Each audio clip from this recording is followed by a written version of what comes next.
अलविदा खमनेई साहब। जी हां, 2 देश 5 शहर 7 दिन, खमनेई साहब की विदाई का पूरा शेड्यूल। नमस्कार, मैं हूं नीलू। आज बात इस पर भी होगी और साथ ही बात होगी कि जिस तरह से अयातुल्ला अली खामनेई साहब के जनाजे में शामिल होने के लिए देश विदेश से लोग पहुंचे हैं। ईरान, इराक और बहुत सारे मुल्कों से लोग पहुंचे हैं। अब इसके बाद वहां पर हमले की भी धमकी दी जा रही है और किस तरह से अब अमेरिका कह रहा है कि इस हमले को वो रोकेगा, वो ईरान के साथ है। तो चलिए शुरुआत करते हैं। ईरान के पूर्व supreme leader Ayatollah Ali Khamenei की अंतिम विदाई की अब रस्में शुरू हो गई है। 28 फरवरी को अमेरिका और इजराइल के भीषण हवाई हमलों में अयातुल्ला अली खामनेई साहब का निधन हो गया था, जिसके बाद पश्चिम एशिया में भीषण युद्ध की शुरुआत हो गई थी। जंग के बीच खामनेई के पार्थिव शरीर को फॉरेंसिक मॉर्चरी के रेफ्रिजरेटर कोल्ड स्टोरेज में रखा गया, सुरक्षित रखा गया और अब सीजफायर की घोषणा के बाद खामनेई साहब को नम आंखों से विदाई दी जा रही है। 3 जुलाई शुक्रवार से खामनेई साहब के अंतिम संस्कार के कार्यक्रम शुरू हो गए हैं, जिसमें कई देशों के प्रतिनिधि शामिल हो रहे हैं। देखिए, कल का मंजर भी हमने देखा कि किस तरह से लोग फूट फूट कर रो रहे थे। उनके अपने चाहने वाले, उनके देश के लोग, बड़े नेता, सभी की आंखें नम थी और सभी उन्हें भावपूर्ण श्रद्धांजलि दे रहे थे। अभी कहाँ रखा गया है खामनेई साहब का पार्थिव शरीर, वो भी आपको बताते हैं। तो खामनेई का पार्थिव शरीर अभी ईरान की राजधानी तेहरान के ग्रैंड मुसल्ला मस्जिद में रखी गई है, जहां देश विदेश से पहुंचे प्रतिनिधि उन्हें श्रद्धांजलि दे रहे हैं। ईरान ने खामनेई की अंतिम विदाई और राजकीय अंतिम संस्कार के लिए खास तैयारियां की हैं। उनके पार्थिव शरीर को ईरान और इराक के 5 प्रमुख शहरों, जिसमें तेहरान, कौम, नजफ, करबला और मशहद लेकर जाया जाएगा। तेहरान की बात की जाए तो ईरान की राजधानी तेहरान है, जहां पर 3 जुलाई से खामनेई साहब को अंतिम विदाई देने की जो रस्में हैं वो शुरू हो चुकी हैं। खामनेई साहब, उनकी पत्नी, बेटी, दामाद और 14 माह की पोती की ताबूतों को अंतिम दर्शन के लिए तेहरान की ग्रैंड मुसल्ला मस्जिद में रखा गया है, जहां पर आम जनता और 100 से अधिक देशों के विदेशी मेहमान और प्रतिनिधि उन्हें श्रद्धांजलि दे रहे हैं, जिसकी तस्वीरें भी आपने देखी कि किस तरह से अलग अलग मुल्कों से करीब करीब 90 मुल्कों से प्रतिनिधि यहां पर पहुंचे हैं। 3 दिन तक खामनेई साहब का जनाजा यहीं पर रखा जाएगा और ईरान के भी अलग अलग जगहों से लोग पहुंच रहे हैं, अपने हाथों में झंडे लिए हुए हैं और इसके लिए भी तमाम तरह की सुविधा ईरान सरकार ने दी है। चाहे वो मेट्रो हो, ट्रेन हो, ट्रेनों को लगाया गया है ताकि ज़्यादा से ज़्यादा अंतिम दर्शन के लिए जो ईरानी जनता है वो पहुंच पाए। देखिए, 6 जुलाई को तेहरान के विभिन्न हिस्सों से खामनेई साहब की अंतिम यात्रा निकाली जाएगी, जिसमें लाखों लोग शामिल होंगे और इसके लिए अभी से लोग तेहरान पहुंचने शुरू हो गए हैं। अब बात करें कोम की, तो चौथे दिन यानी कि ईरान की राजधानी तेहरान से खामनेई साहब का पार्थिव शरीर कोम लेकर जाया जाएगा। 7 जुलाई को वो कोम पहुंचेगा। कोम शिया इस्लाम की शिक्षा का प्रमुख केंद्र है और यहाँ खामनेई साहब की अंतिम विदाई से जुड़ी कई धार्मिक रस्में भी निभाई जाएंगी। बात करें नजफ की, तो कोम के बाद खामनेई साहब का पार्थिव शरीर इराक ले जाया जाएगा। 8 जुलाई को खामनेई साहब का ताबूत इराक के पवित्र शहर नजफ लेकर जाया जाएगा। नजफ शिया समुदाय के सबसे पवित्र स्थलों में से एक है। यहाँ इमाम अली दरगाह में सार्वजनिक अंतिम यात्रा निकाली जाएगी और इसके बाद करबला।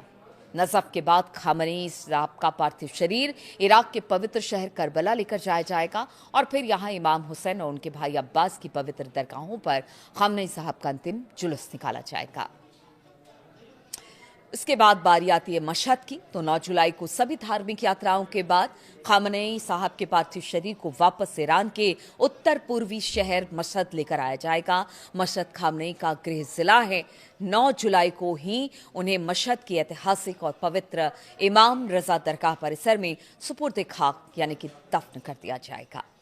इन 5 शहरों को ही आखिर क्यों चुना गया उनकी अंतिम यात्रा के लिए, तो आपको बताते हैं कि ईरान और इराक के ये 5 शहर इस्लामिक मान्यता और खासकर शिया समुदाय के पवित्र केंद्र हैं। ऐसे में सालों तक दुनिया के सबसे बड़े शिया धर्मगुरु रहे ईरान के सर्वोच्च नेता अयातुल्ला अली खामनेई साहब के पार्थिव शरीर को इन सभी जगहों पर लेकर जाया जाएगा।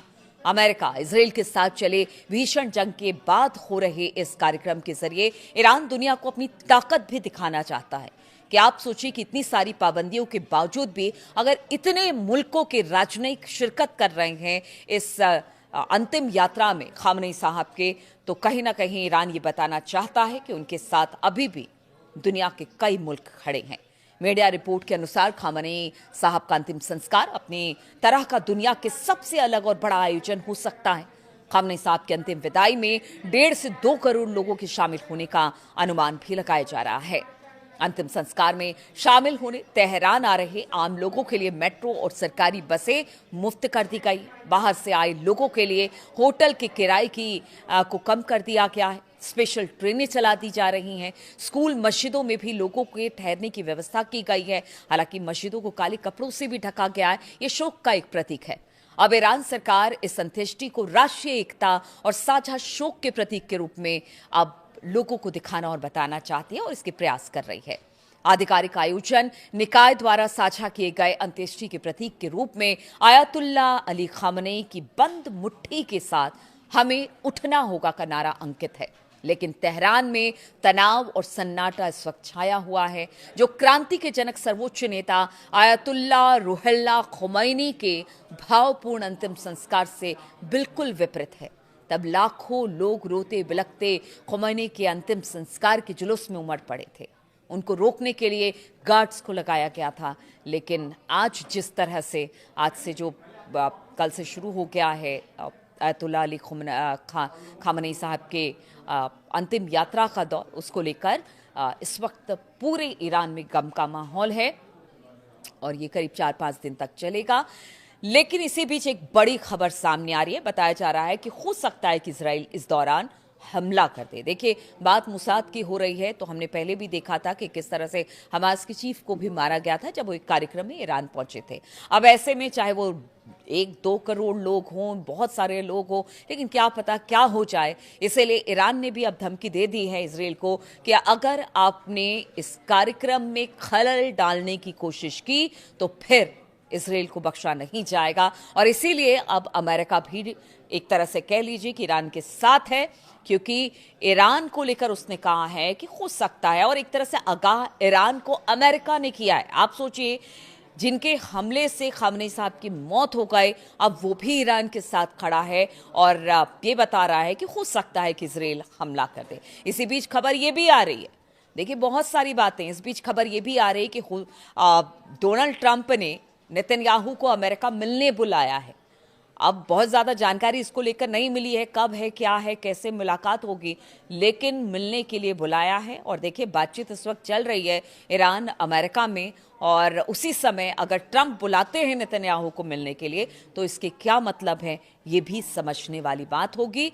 लेकिन इस वक्त पूरा ईरान गम में डूबा हुआ है और खामनेई साहब का बदला लेने के लिए, और लगातार अमेरिका के खिलाफ हमने सड़कों पर भी देखा कि किस तरह से इनकलाब मतलब मुर्दाबाद के नारे वहां पर लगे, अमेरिका को लेकर मुर्दाबाद के नारे ईरानी जनता की तरफ से लगाए गए। तो यानी कहीं ना कहीं गुस्सा है, मातम के साथ गुस्सा भी है कि अमेरिका और इजराइल के हमले में ही उनके बड़े नेता की मौत हो गई, तो बदला तो लिया जाएगा। लेकिन देखिए, चूंकि इस वक्त बातचीत चल रही है, लेकिन इसी बीच अगर नेतन्याहू और ट्रंप मिलते हैं तो ये भी बड़ी खबर है। और साथ ही साथ अगर ईरान पर किसी तरह का भी कोई भी हमला, छोटा हो बड़ा हो, किसी तरह का भी हमला होता है तो वो भी कहीं ना कहीं एक बड़े युद्ध की तरफ संकेत करेगा। तो गम का माहौल है और गम के माहौल में ही सारे लोग इस वक्त डूबे हुए हैं, लेकिन बातचीत अपनी जगह है, वो चलती रहेगी। फिलहाल बहुत बहुत शुक्रिया मेरे साथ इस वीडियो में शामिल होने के लिए। आपके कमेंट्स का इंतज़ार रहेगा और आपके कमेंट्स पढ़कर अच्छा लगता है। एक तरह से कह लीजिए कि आपको अच्छे वीडियो बनाने को लेकर, आप लोगों के कमेंट को लेकर प्रोत्साहन मिलता है, इसलिए कमेंट ज़रूर करते रहिएगा। बहुत बहुत शुक्रिया आपका मेरे साथ जुड़ने के लिए।